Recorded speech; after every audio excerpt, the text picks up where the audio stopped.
तो कैसे हैं आप लोग? आज हम एक ऐसी ब्रीड के बारे में बात करने जा रहे हैं जिन्हें अपने बच्चों से ज्यादा दूसरों के बच्चों में इंटरेस्ट है। ये ब्रीड पिछले 1000 साल से भी ज्यादा पुरानी है और इतने सालों में ये 1% नहीं बदली। इस ब्रीड को हिंद भाषा में कहते हैं रिश्तेदार। तेरा प्यार प्यार प्यार हुक्का मार। ये वही लोग हैं जिनसे मिलना तो कोई नहीं चाहता, लेकिन मजबूरी है। ये वही लोग हैं जो इतने घटिया जोक मारते हैं जिन्हें सुनकर इंसानियत से विश्वास उठ जाए, लेकिन तब भी दांत फाड़ के हंसना पड़ता है, चाहे अंदर से कितनी ही चीखें निकल रही हो। ये वही लोग हैं जो अपना लेफ्ट वाला पिछवाड़ा उठा के प्लास्टिक फटने जैसी बात मारते हैं और फिर सब एक दूसरे को ऐसे देखते जैसे कुछ हुआ ही नहीं है। और अगर तुम गलती से हंस दिए, ओ मजे ही आ जाते हैं। खैर, ऐसी बहुत सारी चीजें हैं जो आज हम लपेटेंगे, तो इसीलिए आओ यार शुरू करते हैं बिना किसी बकचोदी के। अब इस बुरे अनुभव की शुरुआत होती है जब रिश्तेदार तुम्हारे माँ बाप के साथ बैठे होते हैं और तुम मस्त अपनी ही गुफा में चिल कर रहे हो। इन पंछियों को देख कर हो तेरा तेरा तेरा सुड़सुड़ू, एकदम से आवाज आती है, कमलेश बेटा कमलेश। ये सुनते ही तुम्हारे कान खड़े हो जाते हैं, क्योंकि ये तो स्वयं बाबूजी की आवाज है। तुम उठ के उस जगह जाते हो जहाँ से वो आवाज आ रही है। हाँ जी पापा। बेटा, ये अंकल तुम्हें याद है? याद करो, इनसे तुम कभी नहीं मिले हो। तुम्हारी नजर जाती है उन अंकल पे और वो तुम्हें ऐसे देख रहे होते हैं जैसे 21वीं सदी में डायनासोर का बच्चा देख लिया हो। और फिर उनके मुंह से ये 4 जादुई शब्द निकलते हैं, कितना बड़ा हो गया। अरे है मेरा क्या कितना किसके लिए बड़ा हो रहा है ये जान के आप क्या लो। पर्सनल होने की बहुत ही नाकाम कोशिश है ये। अरे मैं कोई पौधा हूँ जिसे 10 साल बाद देख के कह रहे हो कितना बड़ा हो गया है। अब तुम्हारे पिताश्री तुमसे कहते हैं, बेटा अंकल के पैर छुओ। देखो यार, मुझे पैर छूने में कोई दिक्कत नहीं है ना, मैं अंकल के पैरों की तरफ बढ़ रहा हूँ। मेरी उंगलियां 1 सेंटीमीटर दूर होंगी उनके पैरों से। अचानक से मेरे दोनों हाथ पकड़ लेंगे और बोलेंगे, अरे बस बस बेटा, नहीं नहीं पैर मत छुओ, इसकी क्या जरूरत है। मुझे उससे भी कोई दिक्कत नहीं है, लेकिन ये सुनकर मैं अपने पिताश्री को देखता हूँ, बेटा पैर छुओ। नहीं नहीं बेटा, पैर मत छुओ। छुओ मत छुओ। छुओ मत छुओ। अरे दोनों के दोनों क्या करवाना चाह रहे हो मुझसे? उस वक्त मन करता धरती में घुल के अपनी जान दे देता हूँ, कम से कम ये तो नहीं सहना पड़ेगा। लेकिन नहीं, अभी तो बस शुरुआत है। रिश्तों के भी रूप बदलते हैं।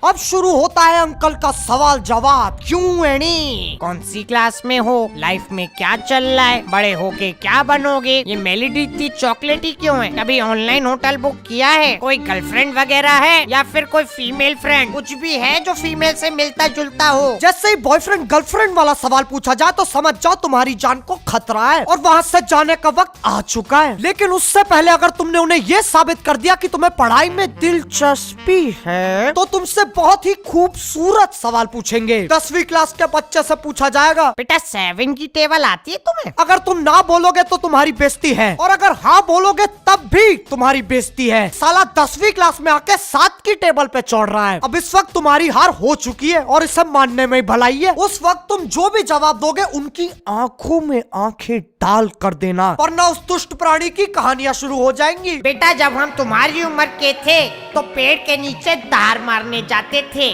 और धार मारते मारते पूरी 7 की टेबल बोलते थे। 7 1 7। आप भी बोलिए भाई साहब। 7 1 7, 7 2 14। Come on everybody। 7 3 21, 7 4 28। वाह वाह वाह भाई साहब, क्या महफिल जमी है आज। अब चलते हैं 10 साल आगे। अब तुम जॉब कर रहे हो, रिश्तेदार आते हैं और तुमसे ये सवाल पूछते हैं, बेटा ये जो जॉब है तुम्हारी, इसके बारे में बताना थोड़ा। तुम प्रॉपर फील्ड में आके अपनी जॉब के बारे में बताते हो और वो बिल्कुल ऐसे एक्सप्रेशन देते जैसे उन्हें सब समझ में आ रहा है, लेकिन घंटा कुछ खोपड़ी में घुस रहा होता है, फिर भी अंत में चिल्लाएंगे, वाह वाह क्या बात है बेटा, क्या जॉब है तुम्हारी। वैसे 10 साल पहले याद है मैंने 7 की टेबल सुनाई थी, याद है कि भूल गए?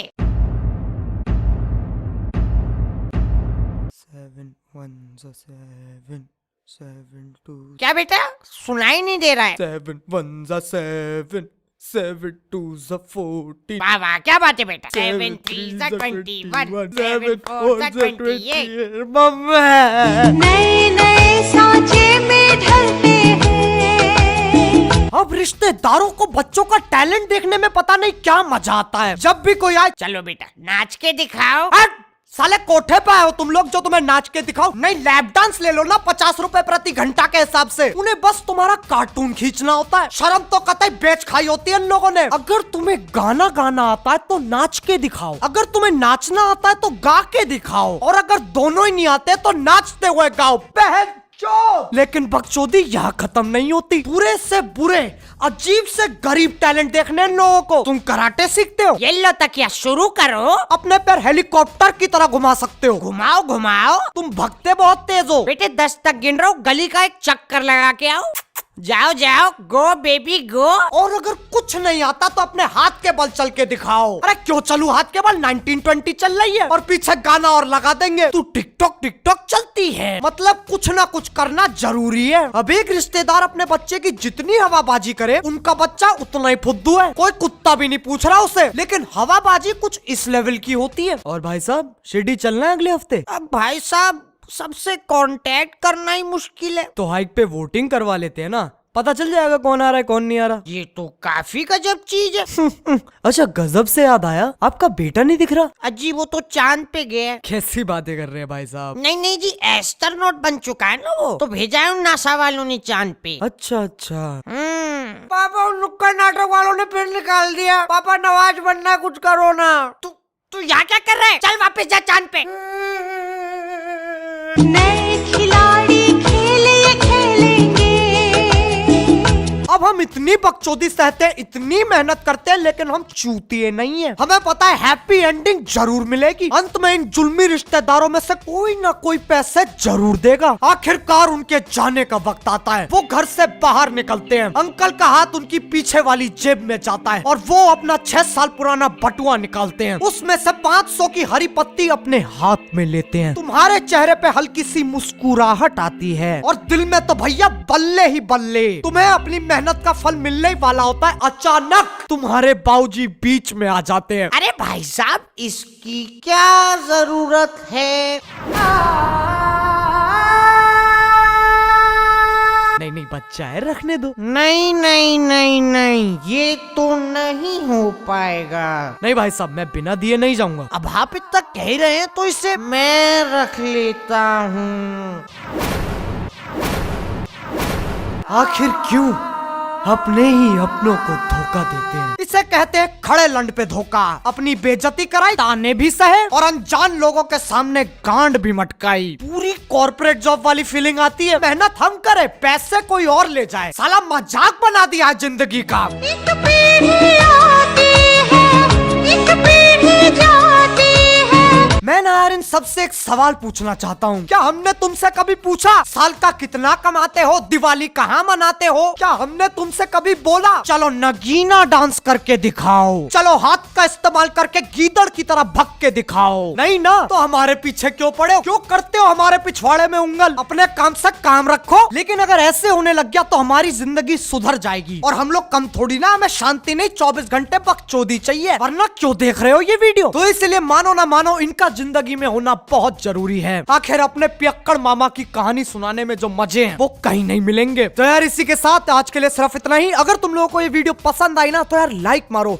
एम करते हैं 50 करोड़ लाइक्स के लिए। मुझे पता है यार कोई बड़ी बात नहीं है, कर दो यार जल्दी। अब अगर तुम लोग नए हो तो यार सब्सक्राइब करो। वो जो लाल वाला बटन है उसके साथ हाथ के बल चलो या फिर सर के बल हेलीकॉप्टर घुमाओ, मुझे नहीं पता, बस क्लिक हो जाना चाहिए। अब मैं भी जा रहा हूँ, घर में मेहमान आए हैं और मुझे 7 की टेबल याद करनी है। बाय। मोहित, अंकल को अपनी पीठ की हड्डी दिखाइयो। क्योंकि सास भी कभी बहू